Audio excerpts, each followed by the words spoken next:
1月24日凌晨，沃尔沃新一代 VNL 长头卡车正式发布。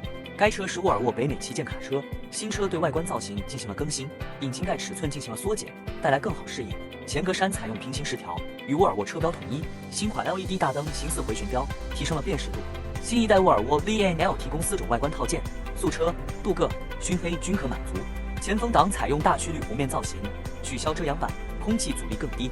新一代沃尔沃 VNL 仅可选台托尔动力链，包括第13 TC 直流发动机、iShift 超速挡变速箱等配置，最大马力500匹，后桥速比低至2.15，满足多拉快跑需求。新车采用全新驾驶组件，包括液晶仪表盘、触摸多媒体屏幕，同时可选电子后视镜。生活舱提供6种不同配置，大床可进行折叠，变为卡座使用。车内可选装冰箱、微波炉等生活配置，并可选集成驻车空调，带来舒适生活空间。新一代沃尔沃 VNL 将于年内开售，为美国卡车行业树立了新标准。